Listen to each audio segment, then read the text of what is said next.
All right. Hey, I'm Ed Parcaut here with RaterHQ After Dark. So, Rater, why do you do it after dark? Is that just because you couldn't get RaterHQ at the time?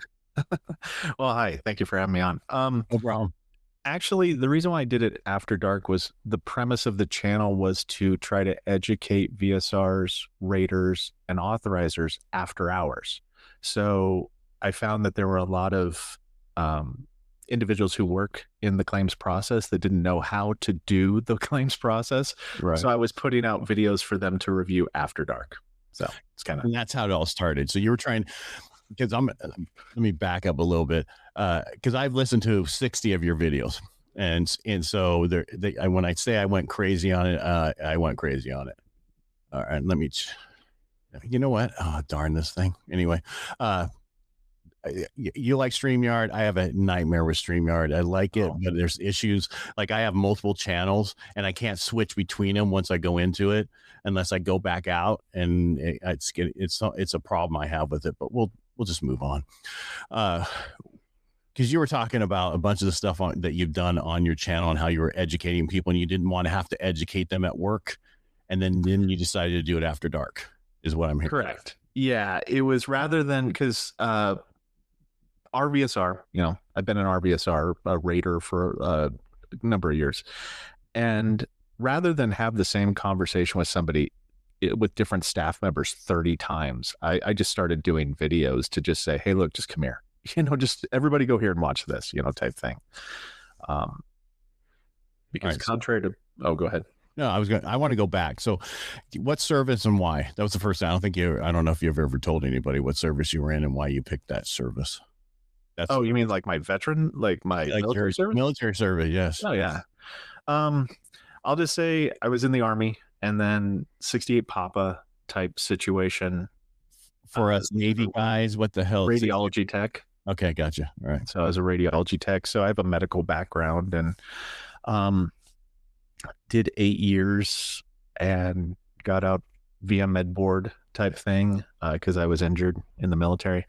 So then I transitioned to working for the VHA and to give back, to continue to give, and then got so disabled that I just couldn't keep doing it anymore because it's radiology tech. You have to move people. It doesn't, a 500-pound person, I'm not being, any kind of discriminatory, but it tears you up, trying to move them, trying to, resuscitate them type thing. And so I couldn't do it anymore. And I just went to voc rehab and got trained to be a social worker.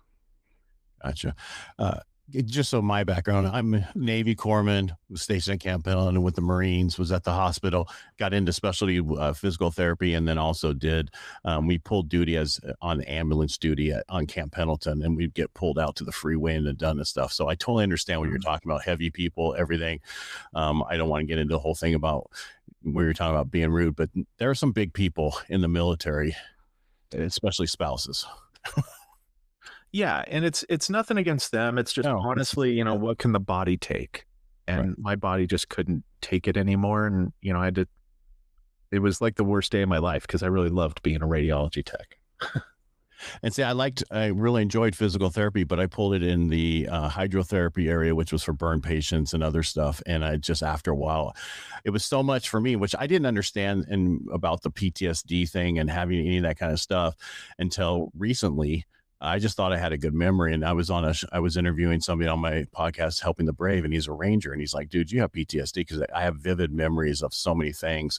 And he's like, you need to have that looked at. And finally, I've been going through that process. But this isn't about me. This is about you. Because what's amazing about you, and you're laughing, but is the fact that you're giving out secrets that we all want to know to make it easier for us to get our claims through. Because I've been fighting. Last night you were on H-Town Bet, and one of the guys was saying, they were asking why people didn't want this out. Why does the VA doesn't want this out? One guy said it took him 20 years. It took me 25 years to get my benefits. And it's so much easier in the last 6 years than it's been any other time in history. You don't think so? That's the process is easier. There's access to information that we didn't have before. Okay, I will get 100% behind that. That's what I'm talking about. We had no idea how to fill out certain things, how to do certain things, because of the fact we didn't have where I could talk to you wherever you're at. And I'm in California. We're doing a podcast, the podcast that you guys do, the lives that you do. We didn't have that information before to say, this is what you can do. Somebody asked over here, can you do a secondary condition? Can you do 2 secondary conditions? You know, I mean, if you have if you're trying to go for something, can you attach it to 2 secondary conditions? Yeah. The only, see, I think it's a mixed bag, because yes, we do have access to vastly more amounts of information than we've ever had access to beforehand. However, all of that information is not pointed in the same direction. You know, it's not all as valid as, you know, there are a lot of misinformation out there. There just is. And that's another reason why I continued my channel, is because it's like there's frustration with how some content creators, and I won't name any names, but there are some content creators out there that willfully, for the whatever reason, misrepresent facts and truth, or they don't know. Like, there's a harmless factor here where some people will say, hey, look, I read this. This is my opinion on it. Fair enough, right? You don't have any insider information. You've never worked for the VA. You have an alibi for that. I'm not critical of people that give their own interpretation of stuff. It's when they say something is an absolute and they have no frame of reference that I take issue with it. Well, if they know anything about the English language, there's nothing if it's an absolute, it's not true. Yeah. Just that's, I think of things totally differently and look at things totally differently. Because one, I'm from the medical field like you are. I'm no longer in it. I've owned a mortgage company for the last 25 years and done very well. And I focus on veterans, but I've gotten into the space in the last 2 years because of going through for my benefits. The Ranger helped me out a lot, but then I learned the process and how to do it so much better. And to a point where I was telling you the other night that I created an app to eventually disrupt the industry to where you won't need a claim person to help you. You won't need a VSO to help you. You can do it yourself. You'll have access to everything. And then all the information that is right, that you've been putting out, and the real stuff will be in there. None of the bad stuff. Because I went to a guy who told me, or, you know, when he's like, stand up. Now, when you bend over, only go to there for your low back pain. What you said the other day about the whole pain, and, you know, and I actually asked the CMP guy, because he's like, raise your arm, whatever. I go, do you want me to raise it all the way through pain or just where pain starts? And he actually said to me, just go to where pain starts. Yeah. And that's not, I know, actually the regulation, unfortunately, but yeah. Well, they're trying to, and that's now with this whole, I'm all over the place today. I apologize. You're fine. No. But I have so much in my head that I wanted to ask you and everything, but I'm trying to get there. With the recent thing that so many people are upset about, the recent thing that was overturned, and the VA is not taking it into consideration anymore when they do you're going to your CMP appointments and where your pain is when you have on medication and everything. And I've even seen the CivDiv and other people say that they're worried about people aren't going to take their medicine so they can go get their benefits. It's just back to how it was before that was in place, correct? That's correct. Now, I can understand why people misunderstand this. This is not a reading comprehension problem. This is the VA never implemented the 2012 Jones v. Shinseki ruling. So back in 2012, that's the foundation of the VA cannot discount the positive benefits of the medication. They've got to rate how the condition would be without the medication. That's what the 2012 Jones v. Shinseki ruling, in a non-legal summary, but mind you, I'm not a lawyer or anything like that. But that's basically what that ruling said. Now, everyone that was legally involved with that ruling started clapping their hands and they thought everything was great. However, when it was time to implement the Jones v. Shinseki, the VA never updated the DBQs to give symptoms with medication and symptoms without medication. The way that the VA did it from 2012 on, which hasn't changed except for Ingram v. Collins, is that how you present at the examination is how you present at the examination.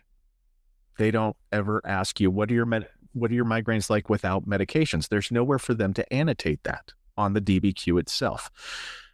So the best way that I can describe this is Ingram v. Collins changed how the normal status was to ask 3 questions. specifically about how your musculoskeletal condition is without medications. This is speculation. Doug Collins does not like the fact that he lost that court case, and he is rewriting the 38 CFR 4.10. The last time I checked, it could have updated since then, but the last time that I checked, is that the sorry, I was looking at Herman Munster's comment there. They're just joking. There's a lot of comments, and we haven't got any. We'll get to them. Don't worry. Yeah, we'll get to them. But I just want to know more about you, because a lot of the shows that you're on, you know, lives, everybody's going through the comments. I want to know more about you, know more about a few things before we get into those comments. Oh, okay. Yeah. And just to finish up my statement, Ingram v. Collins just asked 3 questions, and we're just reverting back to the way the DBQs were reviewed beforehand, the way the CMPs were done beforehand. The change that was meant for updating 4.10 is just to basically make everything the same again, but not within the law. The VA has never honored Jones v. Shinseki at all, and somebody should be upset about that. And so how can, all right, let's back. So for people who don't know, the reason your face isn't on is because you work for the VA, and I know you're retiring, but that's why. And you also, from what I've heard, some of your videos, your anxiety doesn't allow you to be on camera. Correct? Exactly. Like I mean, it's my own personal hellscape of anxiety, but doing this, I feel comfortable. But yeah, I don't like showing my face. I don't, honestly. Like, I don't know how I'm going to go to the military influencers conference in September. I'm going. I don't know how I'm going to go. Probably better living through chemistry, but I'm going to go. Okay. That one, is that the one in DC? Where's that one at? Tampa. Because there's another one coming up in a smaller place also. Yeah. But Doug Collins is going to the Tampa one, and my fantasy is that I get to talk to Doug Collins, and maybe if Papa Bear lets me, tell him some things that could help out veterans claims process for the better. And I know a lot of people were telling you last night that you should do this, you should do that. I think you should just keep in the lane that you're doing and keep educating us about how the process is and how to do that, to where maybe you are the one you train the trainers, you train, the people who do this, and to understand, because it's so much more powerful us having this knowledge, what to do and how to put it together, even at an individual place when we're doing our own packages. Yeah, and that's kind of my goal, is to hopefully work myself out of a job, so that way everybody has the same knowledge that a rater does. So that way, to level the playing field amongst the veteran community and the people who are adjudicating their claims. Yeah.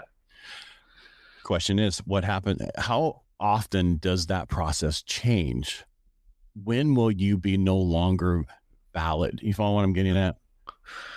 Oh, I mean, in a fantasy world, it would be soon, but it's not going to be soon, because there's so much misinformation out there. Like, there's one guy today, even, he was putting out stuff that he just doesn't quite understand. And I'm fine with that. Like, you don't have to be an expert on the topic. I'm not an expert on the topic, but misinformation hurts people. And that's why there's such a, I'm not fear-mongering, you're fear-mongering. I'm not fear-mongering, you're fear-mongering. It's the type thing that's going on currently.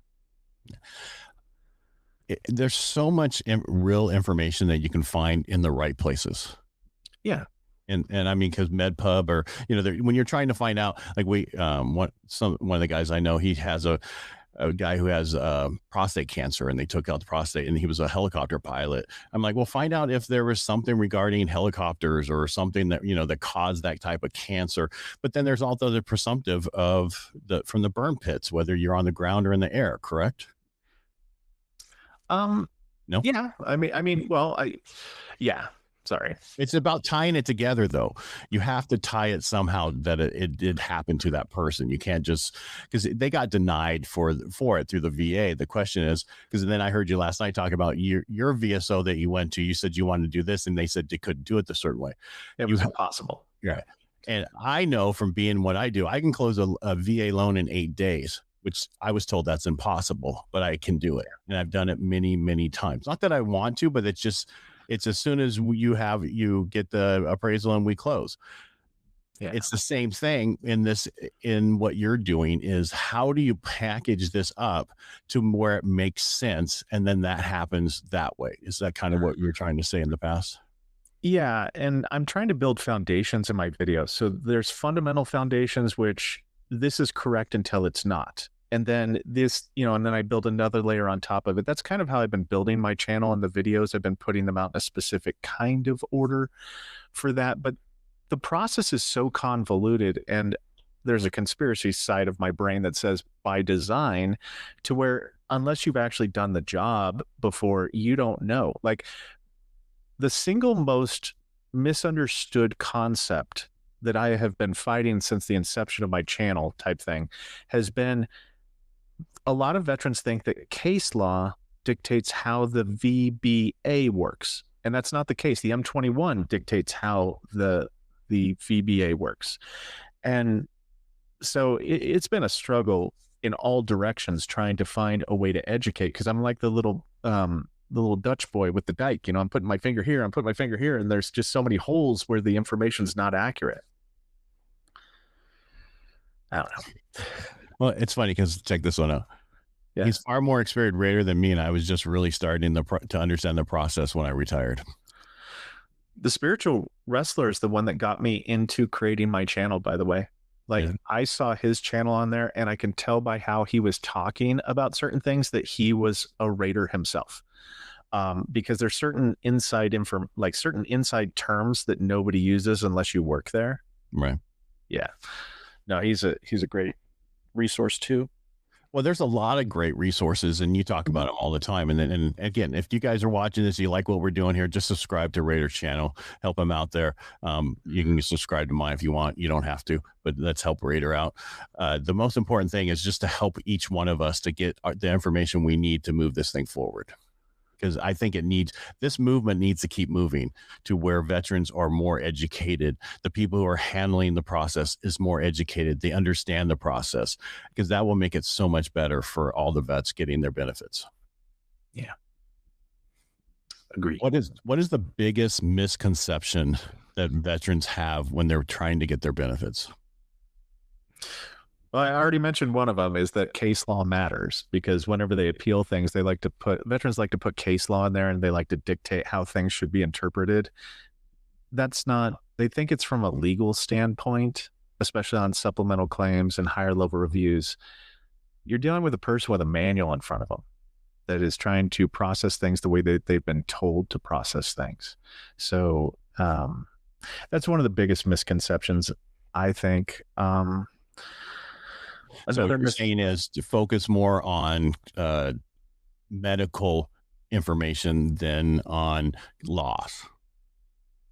Yeah, I mean, yeah, that's a good way to put it. I mean, because you have the medical journals who actually go through and they find out the connections between certain things that have caused this issue, and versus the laws that say now just like the whole thing with the VA, they're not accepting the law change. They're rewriting it, saying we can't do it that way. We're going to go it this way. Somebody's going to sue them, and eventually that will potentially go back the other way. And I've been seeing in the chat where there seems to be some potential breaking news on that the VA might have rescinded that. I don't have any papers to back that up at this time, but if they did, it's because they don't want to have it pointed at, if Doug Collins revokes the changes to 38 CFR 4.10, it's because he does not want to catch a lawsuit because the VA never implemented Jones v. Shinseki. So if somebody did sue for that, veterans could go back in time to 2012 and say, look, you didn't actually, there's a duty to assist error here. And I think somebody woke him up to that. I don't know. Well, I also think that most veterans don't know about the duty to assist that you guys have, all the different things that, and the other thing is you're right. I want to go about bad information out there. There's so much bad information out there about how far your joint can move and how far your back can move and the pain regarding that. And the easiest way to look at that is to go to the CFR 38, whatever, and it shows you the range of motions and what it can be and what the percentages are. People should look at more information before they file their claim. Yeah, they should have a familiarity with the condition that they're trying to, you know, seek service connection for. Not only in how it's rated, but also in the M21 manual, because the M21 manual further has caveats to it. In this situation, you can't claim it. In this situation, you can. So there's further, the rabbit hole goes much deeper than the 38 CFR. And what, so on a why don't you explain to people because I know you talked about it before about splits, and that's kind of how I use the same analogy now because of what you said to tell some of the other people that I know that how far a joint can go. It's truly, you need to raise your arm as far as it can go, or your hip, or whatever that thing is, not to just stop. Correct? So people misunderstand that. They think that painful motion is 10%. 20% for the shoulder, 10% for everything else, minimum rating. What they fail to understand is if you stop whenever the pain starts, you're limiting what you could get rated for, because they have you do many different range of motion tests, like repeated use over time. Like that's one of the different metrics that can be used, and even flare-ups. If you're not having a flare-up, your range of motion should be worse whenever you do have a flare-up, correct? Correct. So if you only articulate where it is that your pain starts, oh, my pain starts here, then that's what the examiner is going to focus on, because you're so hyper fixated on that value, that number right here. It stops right here. When in fact, you could have a worse range of motion if you repeatedly, try to bend it or something like that. Like it gets exhausted, you get fatigued, and you can't bend it even to the point of pain. So people have gotten really focused on one facet of the C&P exam for musculoskeletal conditions, when there are situations where, oh yeah, you talked yourself into 10% because you just spoke about when the pain started. You didn't actually entertain the rest of the examination in order to potentially get yourself 30%, which you could have gotten if you would have stopped being so fixated on where the pain starts. But that's what they're told to do by their VA claim person. That is what they're told to do. I mean, I had a guy who told me that was telling some people that when you go in for your hearing, wait, when they do your hearing thing, count 3 seconds and then press the button. It doesn't work that way. And so I went in, I cannot believe this guy told people to do this, because that's fraud. First of all, not likely, that is fraud, and you have to be careful. Then I heard another guy who went in with he would listen to really loud music before he got there. Oh my gosh. Yeah, that's insane. But he did have a hearing issue after that. Shocking. Yeah. But even then, the thing that the average veteran doesn't know is that hitting the button, that's not really what gets you above 0% or 10%. It's the speech discrimination. It's when they sit in front of you and they ask you questions and see if you can understand the words that they are using. Can you make out the words that they're using? That, more than anything else, decides what's going to happen with what you're going to get rated for your hearing loss. People don't understand that, though. They think people try to reverse engineer the process, and it doesn't work like that. Well, I got 10%, and this is what I did. That might not be true for everybody. Yeah, the 10% is because they can't test your ringing in your ears, tinnitus. But the big change that's coming through, the way they're changing that rating, is where they're going to be that huge change. Because if you can't, some of these people, from what you hear in the videos, they say, I say tinnitus is like the gateway drug to 100%, just for some of these people. And they use it to get, now anxiety, depression, I can't sleep, I have all these other things. And so what they've done is they've taken that away by making sure that you have a hearing loss in order to get it. Yeah, well, you need noise exposure. So the way that hearing loss and tinnitus is kind of reviewed currently is that the examiner has to find your entrance exam audiogram and your exit audiogram. If there's no major shift between the entrance and the exit, then you didn't have a noise injury. I'm using air quotes, you can't see it, but you didn't have a noise injury during your service, so they're not going to service connect you. So it's just one of those weird things. Like, I don't know. See, mine was from I worked in hydro, and it was a small, hydro room, and it was a small area, and there was tile everywhere. It was so loud in there. I can pretty much still hear those machines. And that's where I got my hearing loss from, the tinnitus, where other people were never around. Because if you look at corpsmen, we don't really have hearing loss unless we were in the combat zone and doing stuff. But certain ones of us were in certain environments that could cause that. And they finally learned that with the next one when they built a new hospital at Camp Pendleton. Yeah. And I don't know. It's kind of interesting though, for like the way things are rated in terms of like what's valuable, what's not valuable. Like a lot of people go, oh, wait, my MOS, has my job, my military job. It has a high probability of noise exposure. Well, that doesn't matter. All that matters is the evidence that is in your records to show that you had an injury, the evidence. And that's why I disagree a lot of the times with people when they say, hey, look, climb your back due to ruck marches, climb your feet due to your shoes. Okay, well, all the evidence always has to be corroborated. Evidence has to be corroborated. If you say that you were on a ruck march, prove to me that you're on a ruck march. Picture. A picture can't be taken. How do I know who's in that picture? Well, if somebody took a picture of you. No, but we can't use pictures as evidence. Can't? I thought you could use. I thought you said on one of your videos. No, you cannot. Okay. Could have swore, man. I'll find that video, man. I'm pretty good at remembering things. The only time that you can use a picture is if you take a picture of a prescription or something like that, and you're using it as a media to actually give the evidence to the rater or to the VSR. You're using the photograph as a medium to move that evidence over to them. That's one situation where you can not to prove you were at one place or another. Yeah, you cannot prove that because there's no way. Like people send in pictures all the time, especially of their junk. I don't know why guys like to do that. They're like, hey, look at this, and it's like, please stop sending in those pictures. It hurts my soul. Okay. Like, because you can hear it in the office at times, because it was hilarious back whenever I was in the office. You could hear it whenever somebody opened up an image that wasn't, no, do not, that is not what I said, the salty old Marine. That is not what I said. Exact opposite of that. Yeah. But start throwing some of those in there for you. Yeah. You'd hear it whenever somebody would open one of those up, because it would just go throughout the entire office. It would just be like, oh. So here's my question. Do you work in our office or do you work at home? At home.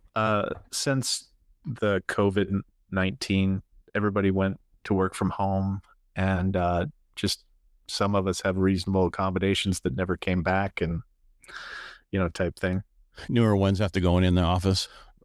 Yeah, like that's the current move, is that everybody has to go into the office. But what's hilarious is that we have this program called Salesforce that tells like how productive we are. Like it can tell us whenever we finalize something down to the minute, down to the second. So there's so much evidence showing that when we work from home, we're about 20% faster. Yeah. We get 20% more claims done, and with less errors, but they just want people sitting in chairs. It's very weird. Well, when you first start, you're not going to understand how to rate or do anything. You need to be around.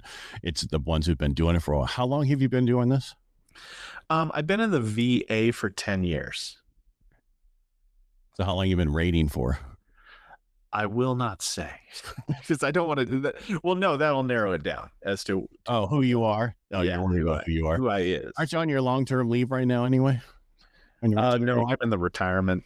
Yeah, I'm in the retirement phase. So officially retired, yes, but my party isn't until March 1st, but yes. March 1st. So here's will you ever, so you said you're not going to show your face. Are you going to keep, and for most people don't understand. I get that, because in the beginning when I started, so I got on radio in 2018, and that's when I learned how to do voice and everything. I actually learned that my voice was deep. I had no idea that I had a deep voice until I got these headphones on. I was on radio, and then I got into podcasting and lives. I've done tens of thousands of them. So I understand when you're in front and people can see you and everything. It's a lot more for people to have anxiety when you can hide, and please don't take this wrong, hide behind something. It's a lot easier to get that information out there, but it also is a great way to get people to come to your channel because of the fact that they can't see you. I wouldn't have thought that. Because it's more I secretive. It's more, who is this guy? What does he really look like? Now, do these memes that he make, does he kind of look like that? We hear your dog all the time, Luna, yeah, Luna does look like how she does in the photo. but that's all you're going to say, right? That's all I'm gonna say. That's the I only one that don't. looks like the photo. Well, yeah. I just, it's really weird because I don't want to become popular. I don't know if that makes any sense. Like, you probably have people that come up to you and say like, hey man, great show. I'm a big fan. I don't want that. I mean, I rarely leave my house anyway because I do suffer from agoraphobia, but I would die on the inside if somebody recognized me. I would. From our radio show, we have the radio show that we do for real estate and finance called Real Estate Jerky. We give you something to chew on. I can be anywhere and people know me by my voice. They don't know me by my face because it's all on the radio. So here's a question. This is what I was kind of bringing up earlier because you said don't do legal. What about the PubMed support claims for toxic exposures and that kind of stuff? Do you need to include articles with that, or instead of where people put case law, put the article information? Is that important? It can be helpful, but it has to match your circumstances, right? If the PubMed is about, somebody from Indonesia or something like that, like if it's a study based upon It has to be Indonesians, and you're, has to do with veterans, has to do with the military yeah, you're going through, that kind of stuff. Yeah. or like, are you in the demographic that they talk about? What's the validity based upon when it's actually compared to your circumstances? How well does that line up? Now, a lot of people, whenever they submit these forms and these documents, they tailor it to the rater, but the rater's not the one that cares about this. The examiner, the medical examiner, is the one that will actually be making all the decisions on this. They'll be medically determining whether or not you have a link to certain chemical exposures. So So it's really that's, important to yeah. state where you were, because on most ED214s, they just say where you were at the end. They don't always say every place you were at. You need to make sure that you have records where you were at. Well, Right. oftentimes the VA already has those records. They'll have the records in what is known as an ILER report, ILER. So if you go into like your VSO and they pull up something, there should be an ILER report that has all of the exposures. Now, most people after 2000, if they've served after 2000, could have an ILER report. Everyone before then, they don't have access to the ILER report because the DoD wasn't, logging people's exposures before then. But you also have a Terra memorandum, which the VA concedes what exposures you are. If you're conceded exposure to asbestos and you're claiming something due to asbestos and you submit, clinical documents, scientific studies and whatnot related to asbestos exposure and the condition you have, that's pretty solid evidence. That's a fair, that's the veteran utilizing the information to the best of their ability to give themselves the highest likelihood of success. Sorry, I was looking over here. Someone said I look like Willie Robertson from Duck Dynasty. Oh gosh. Well, I don't normally have a full beard. Oh. It's been one of those things. I just haven't been shaving this last 4 months. I have to go in for my PTSD appointment, so I can't look clean shaven, right? Oh, shots fired too soon. And by the way, that is part of it. We read a guy's CMP. He went in for a CMP appointment. We read his first paragraph, and it talked about how clean shaven he was and how dressed he was.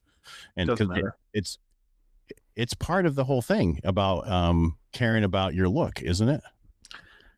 Doesn't matter. Really? Yeah, doesn't matter at all. Like, because it comes down to check boxes, right?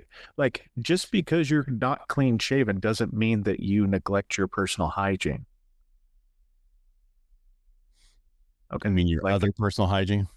Yeah, just in general, shaving is one facet to a multifaceted clinical observation.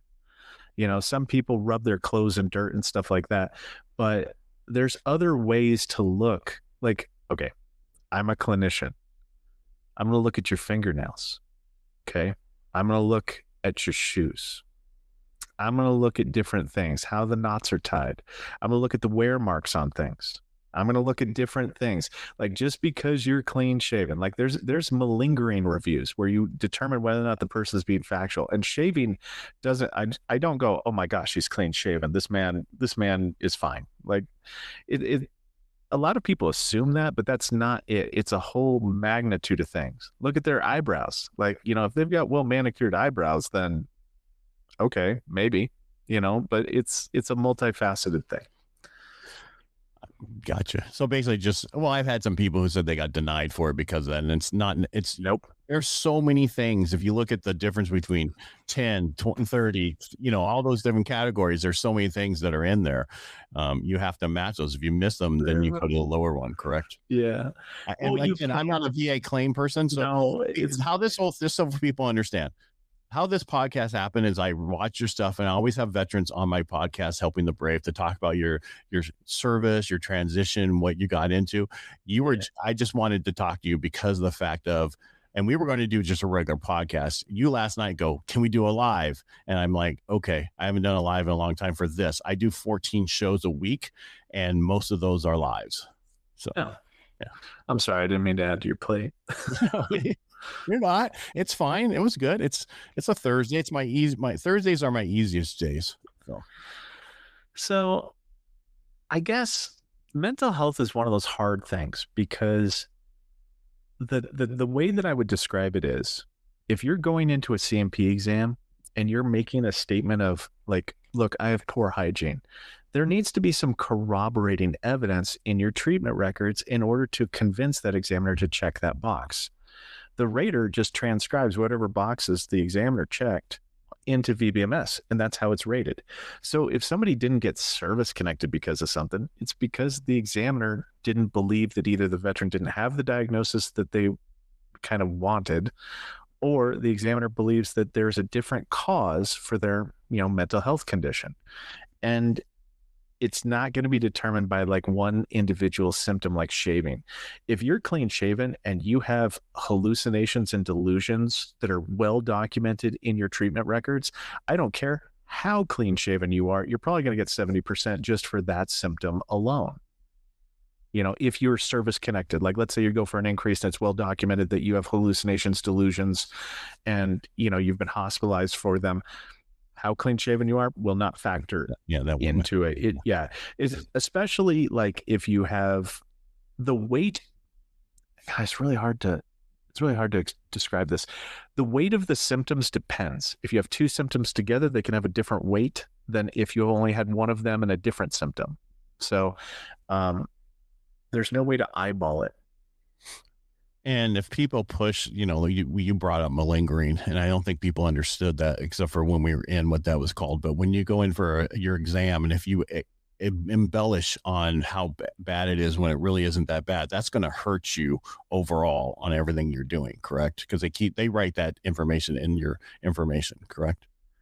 It can. Like a lot of the times the examiners filter out what they believe to be not true. Like the most of the time you see it like in migraine examinations where the veteran will be like, I have 17 migraines in a month. And they're like 4.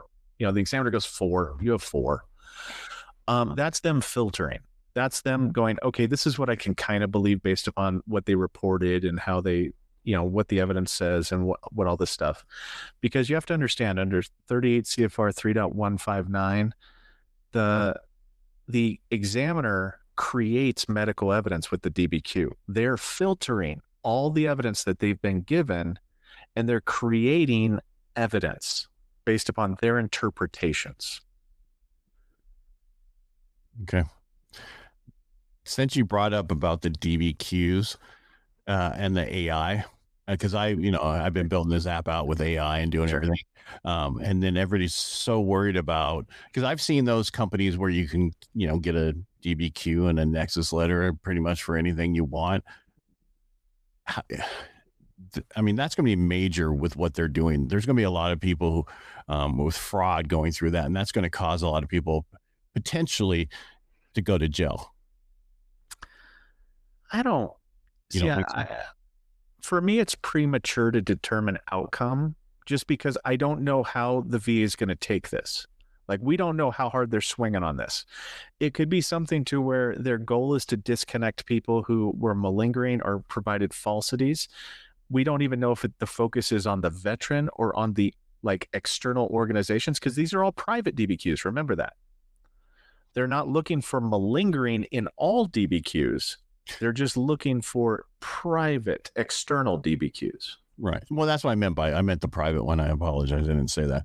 And it's not so much, I guess you keep the word malingering, that's used under everything. Like if it's true. It can't be. Well, I mean, that's, you brought up again about because I just, there's been a lot of people who've talked about that kind of stuff and how that they're out there and who to use. Even last night on the H-Town, there was somebody that we need to connect all the different people who do Nexus letters and DBQs so that vets can find them. That is something I'm working on. I'm not trying to bring it up and push what I'm trying to do, but I guess I want everybody to be able to go to one place and know where to go and who's good and who's bad. And we keep a record of that. I mean, that is something that would be like, if we're going to treat it like it's a business, like let's treat it like it's any other business. Yelp ratings, like how do we know who's good, who's not? Just because you're big doesn't mean you're good. No. But the Yelp rating, we need a vet rating, not a Yelp. We need but I just use it as an example. I understand. And that's part of the whole thing. Because I'm trying to put together a whole marketplace so that people can go to one place and find everything. I'm not trying to make a ton of money. I just want vets to be able to go to one place and find the information they need and knowing that it's the right information and not the wrong information. And that's, and some people ask me, well, who would you go to? Rater, who would you go to for a DBQ or Nexus letter? And I'm honest in that I can't guarantee the outcome, so I wouldn't go to. That's why I don't endorse anybody specifically. I have endorsed. I've kind of said nice things about two different companies, just because one of them I have rated their DBQs and went, oh, okay, solid. I've rated multiple of their DBQs and went, oh, okay. And then the other one, it's like, okay, they have a good, overall message, and they're open to change. They're open to learning. What makes a DBQ good? It has to pass authenticity, credibility, and sufficiency review, and it has to interweave the veteran's specific treatment into their medical DBQ and sometimes Nexus letter or medical opinion. I hate book reports. It is technically possible that this veteran could have PTSD due to eating candy. Like, okay, I get that it's technically possible, but is it technically possible that this veteran's PTSD is due to candy? They never make that connection. So it's not a valid DBQ and not a valid medical opinion at that point. Somebody asked, would a local doctor fill out a DBQ, not a company that just markets for this, but a regular doctor? And you ask them. I think they're saying ask your doctor first. Yeah. They can, like a local doctor can fill it out, as long as, number one, they're a qualified clinician, right? Like they have to be qualified to do it. If they're not a mental health provider, they can't fill out mental health stuff. There's certain legal caveats to that, but there's also requirements. And that people keep bringing up the 100-mile thing. That's important. But if you're getting if your psychiatrist is not in the same town as you and you do Zoom appointments or you do phone, that's okay if they fill it out. But you can also use nope. Go ahead. Okay. I'm going to. So the Zoom call is same as in person. It doesn't matter. Okay. I was going to do a video about this, but I'll just do it here. Okay. Well, I was just saying it doesn't come into play because it does come into play. Okay, go ahead. It does come into play because it's not how far the veteran is from the examiner. It's how on earth did you, the veteran, get connected with that human being over there? How did you get connected with them? Was it because you will pay them and they'll give you what you want? How are you connected to them? How did you find out about them? I don't know what doctors are over 100 miles away from me, right? Do you know what doctors that work 100 miles away from you are?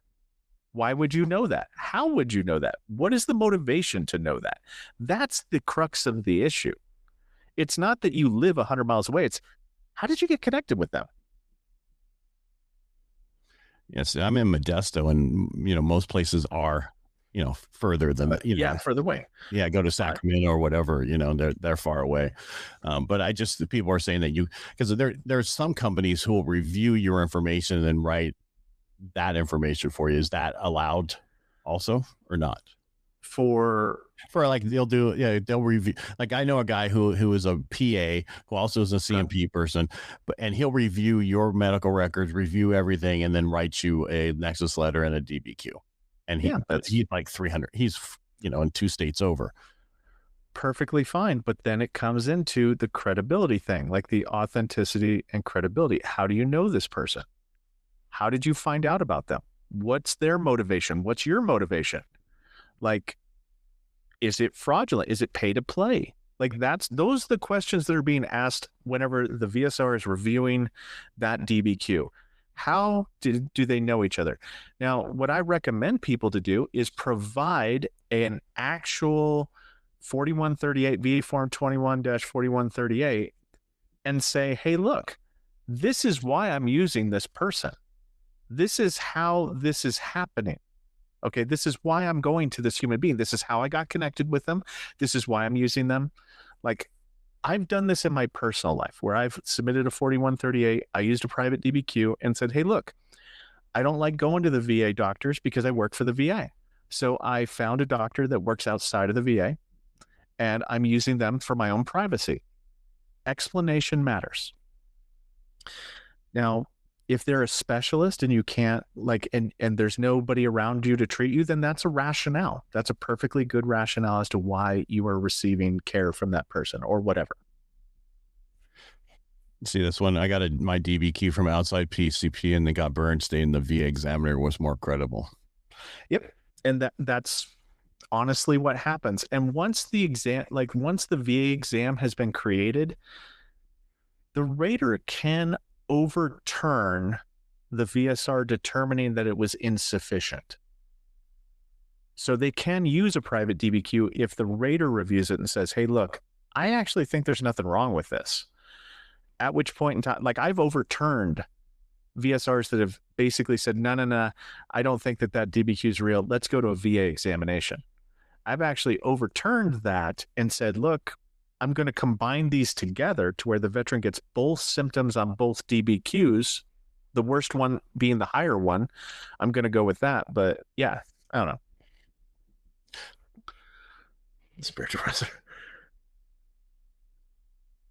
So it has to do with the rationale on there, making sure that it actually connects correctly. Correct. Yeah. It's got to make sense. It has to make sense. And then sometimes what happens is private companies or private whatever, they use a template that they don't understand that their template disqualifies their own DBQ, because they'll say something like, I think it's due to the veteran's direct service connection and secondary. And you can't have that. That's like saying John died in 2000 of natural causes, but he died in 2017 of old age. Both of those can't be true because the in-service event happened in service. The secondary happened after service. Which one's true? And that's where a lot of private DBQs get disqualified. All right, so let's state that one more time so people understand that. Sorry. You can only no, you're perfect. I just want people to understand what you just said, because that's very important. Because a lot of the private people have no idea how to write the Nexus letter. So a lot of people the doctor will tell the vet to have it written and I'll sign it. And if you do that, you have to make sure it's correct too. And Yes. And it's not just them, but it's people who this is their day job. They fill out DBQs for veterans as a daily basis. They don't understand that the words that they choose can disqualify their own medical opinion. So if they say something to the effect of, I think that the veteran's PTSD was due to direct service connection and secondary to, this, that, or the other. When they do two different theories for service connection within the same medical opinion, it breaks the medical opinion. It's considered conflicting evidence because there's a time period discrepancy there where if that happened in service, and let's say you were in service from 2000 to 2015, and then you're saying that it's due to this other condition, which was diagnosed in 2022, How are both of those true? They're mutually exclusive. Only one can be true. It's either due to direct service or it's due to secondary. And that's where they fall down the stairs a lot of the time for me. Can you read the screen? I used one of the claims companies on the naughty list to file the claim, but used VAs for DBQ. Think the VA will flag my claim? Naughty list to file. Oh, no, they're not going to file it. You'd have to have submitted a private DBQ for it to even be flagged. So if you're somebody that never used a private DBQ, then you're fine. And even if you used a private DBQ and it was correct and everything else, yeah, you're still fine. It's the one they're looking for true fraud in certain things. Or is that we think that's what they're looking for, right? Yeah, we don't know yet, but we're going to know that there's going to be a threshold. So there's going to be a threshold in which claims that meet this criteria will get put aside. Think of it like TSA, and the TSA says, nope, you're getting a manual review. They're going to be doing that where they take claims aside where the veteran meeting a certain criteria, having a private DBQ, if you meet that criteria, your claim will be put aside and reviewed specifically. And you're right, it doesn't mean anything. We don't know what that looks like, but it's also something that the VA is not going to inform the veteran community as to the boundaries of that review. Also, I think what they're also going to look for, and this is what company is doing all the DBQs, private companies, if there's a company that does so many of them. I was actually speculating that as well, where I was thinking that it's not just going to be company, but it's also going to be provider. Like, how many of these have you filled out? You filled out 720 DBQs separately in 2 months. Yeah. And you keep saying the same thing over and over again. Those are the individuals that got to worry about the BI program flagging repeated use of the same wordage. Like, if you have a template, what is the BI for people? The salty old Marine can tell it a little bit better. It's a business AI program type thing. I don't describe it very well. He's so much better at it than I am. But it's a screening tool that I want to say it's a form of AI, but I know I'm going to get eaten alive in the comments, but I said it was AI, but it's actually a term called BI. It's a Microsoft program that reviews certain data and whatnot. And it can flag repeated use of certain terms or patterns or whatnot. I'm not very technical. I apologize.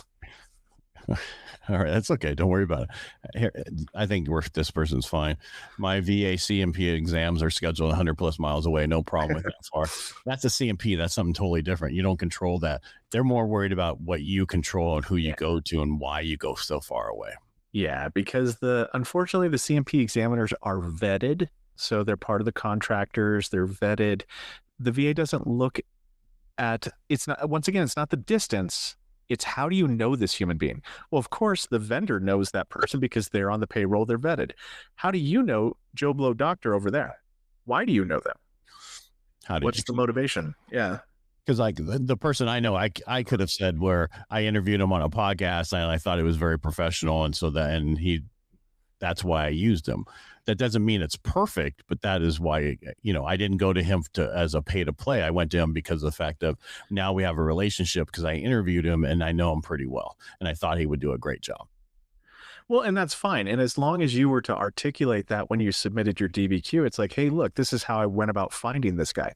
How did you find the person? That's the unspoken thing that's kind of bouncing around here that nobody's taking into consideration. They think, oh, it's just because you're 100 miles away. It's how did you find them? Right. It's very weird. Well, no, I guess it can make sense. Community care provider authorized by the VA on referral got one submitted, accepted, higher level review and lien of additional CMP. Well, community care, that's what VA allows you to go through. Yeah. These are too easy for you today. Yeah. Hold on, let's see here. If your VA DBQ is less than a year old, can you submit it with your supplemental claim and avoid a new CMP? That is unfortunately too old. There is kind of a freshness period of 6 months for most DBQs because a lot can happen in a year. So the duty to assist would compel the VSR to get you a new a new DBQ or a new CMP exam, because we don't want to shortchange you in case the condition got worse. Because think about it this way, most disabilities get worse over time. We don't want to shortchange it, or the VA doesn't want to shortchange it. Let's see here, there's this. There's a bunch of BI clarification of BI in there, and guys, accept all the business intelligence program. I don't know that much about it. Go out and research it, please. I'm outside my element on that one. I defer to the salty old Marine on that every day of the week and twice on Sundays. Well, it just do what's right. You know what I mean? Just focus when you put your stuff in. Do it right. Don't shortchange yourself by trying to get around certain things. Just submit it properly. And if you're going to go outside of what, it's the same thing I have to do when I have people who work 120 miles away from where they live. I just have to acknowledge it and say why that's okay when I do a loan for somebody. It's the same thing here. Why are you using this person? How come you went so far away? Is it because you know they were going to give you what you wanted, or is it because of some other reason? Yeah. And that's basically it, you know? Yeah. That's it. That's it. That's full send. That's it. All right. What did I not ask you today that we should have asked you? To be quite honest with you, all the questions have been great. It's been very interesting for me. Like, I like the way that you present, you know, and anybody that's on my channel, obviously, find all of Ed's content and please like and subscribe. You know, go check him out. Give him at least watch his stuff twice. Watch two different things. Give him a chance. See if he wins you over. That's what I recommend for everybody. You know, I'm humbled and honored to be here, so I like it. My eye color, hair color. Oh man, that guy. Yeah, that guy. How tall are you? How tall is a RaterHQ? How tall is he? He's taller than his dog. Yes, that's true. And he does have an eye color and a hair color. Yeah.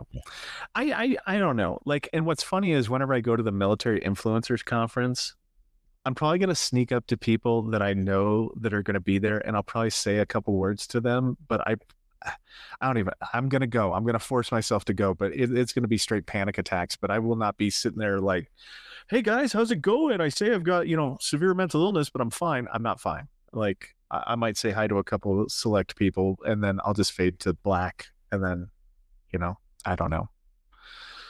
It gives me an anxiety attack just thinking about it. So, but I'm going to go. I'm going to force myself. Well, you know, I won't say there's large crowds or all that other stuff that's going to mess you up either. So, yeah, I know it's going to be horrible. It's going to be horrible. It's horrible for all of us, but it's like, you know, sometimes you have to just, you know, do what you got to do. Yeah. I think it's healthy. I've got to address my disorder a little bit. And I think it's healthy to, you know, get out for one good time in a year type thing. And how I dealt with mine was doing my podcast, Helping the Brave. Doing that is what helped me, because I was told by somebody else that was how I was, you know, working on what I have is to be able to do that and talk to other vets and talk about what they've been through and what they're going through and where they go out on the other side. Because I've done 2 firewalks for veterans here in Modesto, California, which is actual, you know, you walk on coals. It was like I don't know how old you are, but Tony Robbins does firewalks, and the guy I had that worked for him for 20 years, I had him come out and actually do the firewalk for us. And we had a couple hundred people go through those firewalks, and it changed their lives. They changed everything. And it's important to help vets. And that's why I'm here. And that's why I do. And that's my coping mechanism for what I deal with. Awesome. I'm really new to YouTube and all this stuff. So I don't know what to think. I started out thinking I was going to get 10 people on my team and throughout my RO, watching my videos, and it is blown up to insane proportions. So that's another thing is I didn't do this to try to, like, most people do things for power, prestige, wealth, and altruism. And mine was altruism. I don't really want power. I don't want prestige. I don't want to be famous. I don't want, and I'm not going to be famous, but I don't want people to know who I am. I don't know. It's kind of weird, but. Well, I'm sorry. You are famous already. I'm not famous. H-Town Vet's famous. No, what I mean is, so the whole thing about being an influencer is just a joke. You know, I always make fun of it because people know me all over the place. We're on the mortgage and real estate side versus all this stuff. I don't do it for that reason. I do it because I'm I want to know about you. I want to know what makes you tick, everything about you. That's why I do the interviews I do. And if anybody wants to be on my Helping the Brave, just reach out to me and we'll get you on. It's because every veteran has a story. I want to know what it is, and everybody should talk about that. Yeah. I mean, like, I don't know. I've got my own my thing is to give back to veterans, and I hate it whenever there's two different sets of rules. And I don't like that. I don't like the fact that there's behind the scenes super secret squirrel stuff that people don't understand. And, you know, a lot of the people that work at the VA and the claims processing, they forget that there's a human being on the other side of that claim. They forget that there's a family on the other side of that claim. And that doesn't mean that they have to grant. You know, you do whatever the evidence tells you to do. But there's some people that treat the job like they are the gatekeepers of fraud. They are the gatekeepers of you know, what do you call it? The funding type thing. Whenever like we're in national debt because of the veteran, like, no, just stop that. Just, you know, we just grant when you can, deny when you must. And, you know, that's it. Yeah. Well, when it catches up to the SNAP program, let's talk. So did you see that with you're famous already? So I don't think so. Somebody was telling me that AI is now referencing me, and I'm like, oh gosh, that's scary. Well, after a while, I mean, that's how that works. I mean, the more and more you put out there, you know, YouTube is a search engine. It's going to put your information in front of everybody, and you do cut it up. Now, my question to you is, do you do your own cut ups? Do you do all that editing and all that stuff yourself, or do you have somebody else who does that? Oh, I'm not good at YouTube, but yeah, I do all my own stuff. So evidenced by, I shoot myself in the foot more than I don't. Whenever it comes to, I don't maximize or min max my channel to where I try to reach as many people. I don't know that much about YouTube. I just kind of put it out there. Well, how it used to be when I started doing lives 4 years ago, before anybody else was really doing them, they didn't promote the lives very well. Like if you went live, you didn't get, it was not everybody could see it and everything else in the beginning. It's gotten better since then. You know, there's shorts and everything else. And just so, because I told you I do 14 episodes a week of stuff, I created, it's almost finished. I created an app where you can drop in your MP4 from the beginning. It will auto to fix your sound. It will cut it up into all the 5 different shorts for everything else, 3 different versions of, you know, medium, long, and then your full episode.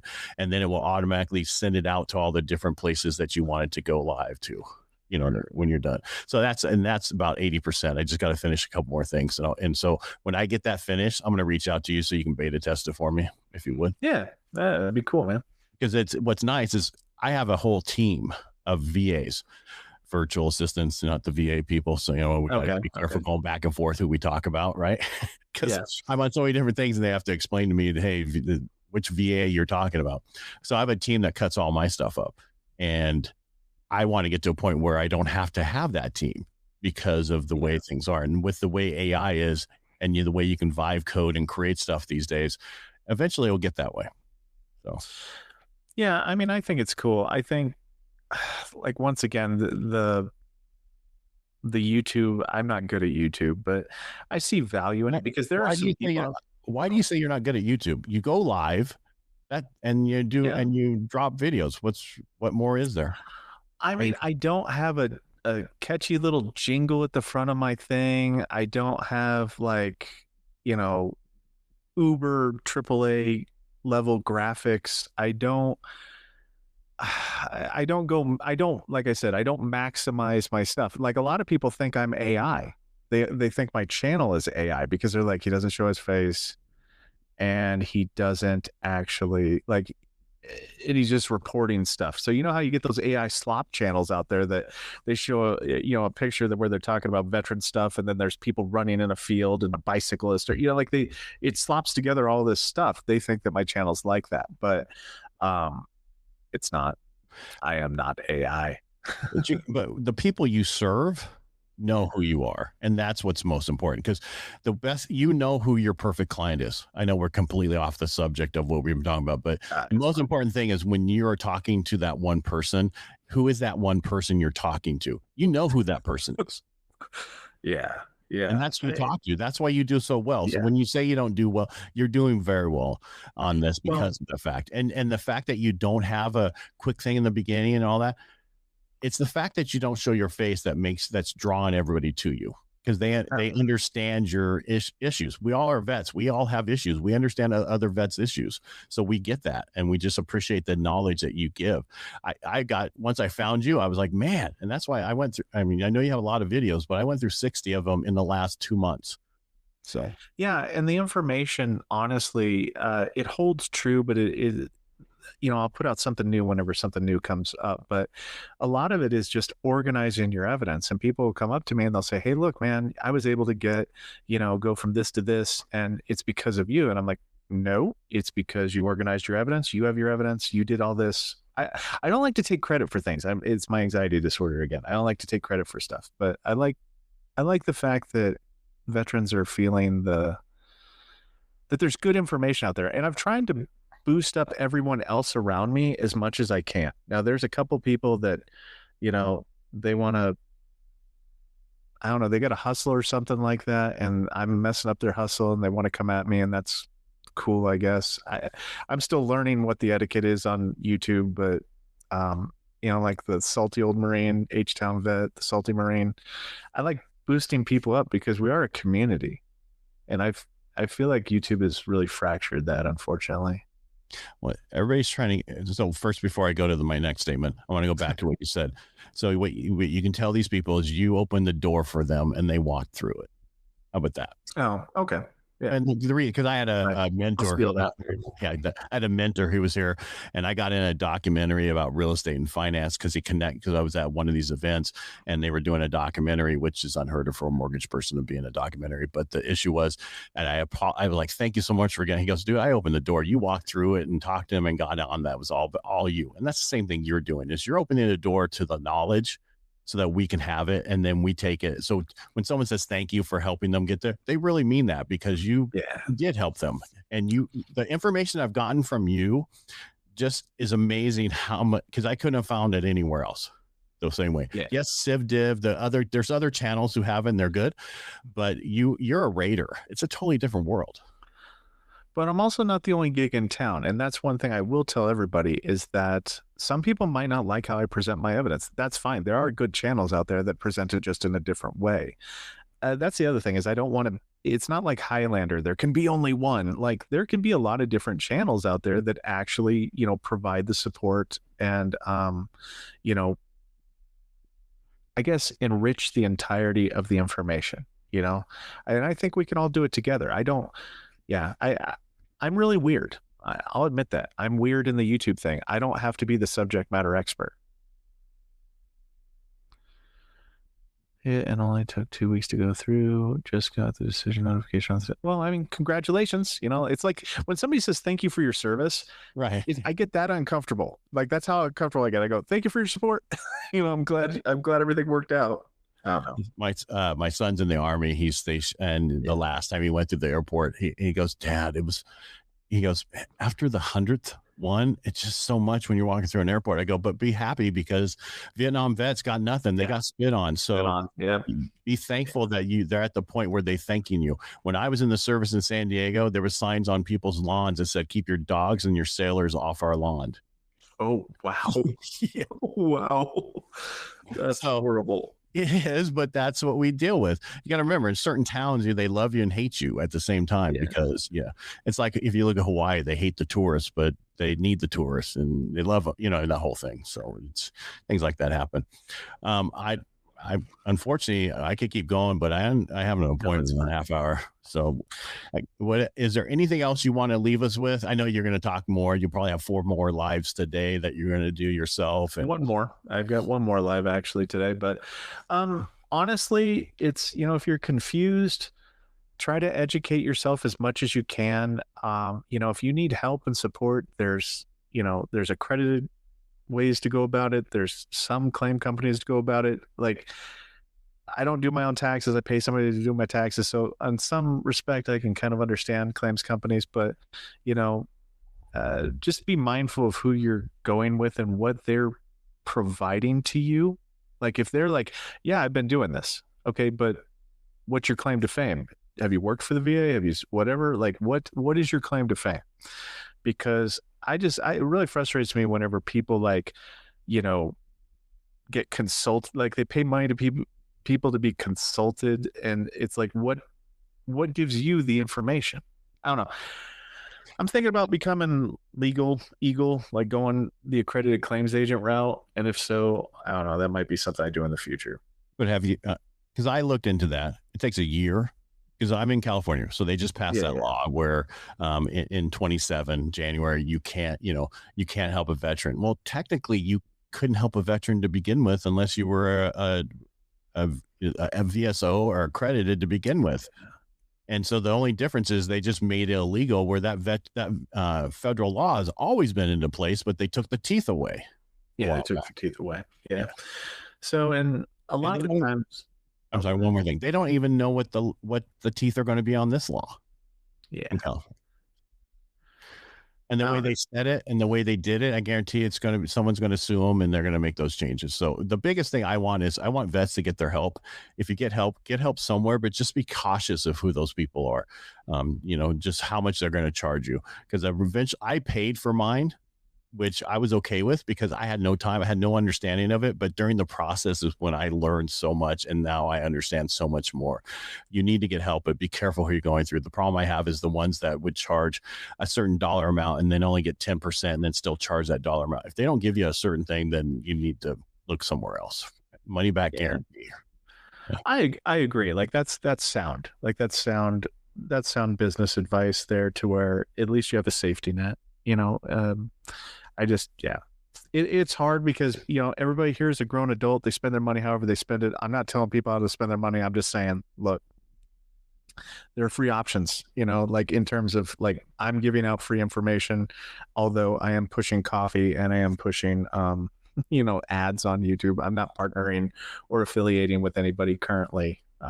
That's true. Maybe that's why people are complaining. They have to see ads now. Well, no, yeah, they've seen ads for quite a while now, but sometimes YouTube can get weird with how many ads it puts on there. Yeah. But anyway, I know you have to go. Thank you so much for having me on. I really do appreciate this. It's been fun. And we should do it again sometime. Dude, I'll be reaching. You said that I'll be reaching out to you all the time with questions. But also, I'd like to have you back on because there's so much information that needs to be out there, and we need to get it out there. And I'm happy that you go on other people's channels. Plus, I want those people on. I want to interview all those people just to find out more about it, because I think everybody needs to understand the secrets. There's not like a secret sauce, but an understanding of how the process really works, and so that they know when someone tells them to do something, that's not truly how you do it. Yeah, or there's caveats. Like, I'm not going to do an absolute, like, that's not how it works. But sometimes 90% of the time, that's not how it works. So we can't push it as an absolute. So I don't know. But it's that whole absolute thing, right? Yeah. No absolutes. That's right. It's a false. That's how you take tests. If it's an absolute, it's false. So yeah. All right. Appreciate everybody being here. I appreciate you guys watching this. Thanks. Reach out to Rater. If you're not already on his channel, subscribe to him. Send me some love sometime. Let me know. Yeah. And again, Rater, thank you so much for being on. Hang out here after we close off. All right. All right. Will do. Anything else you want to add before we go? Say goodbye. No, just love the opportunity. Thank you so much. My pleasure. Thank you all.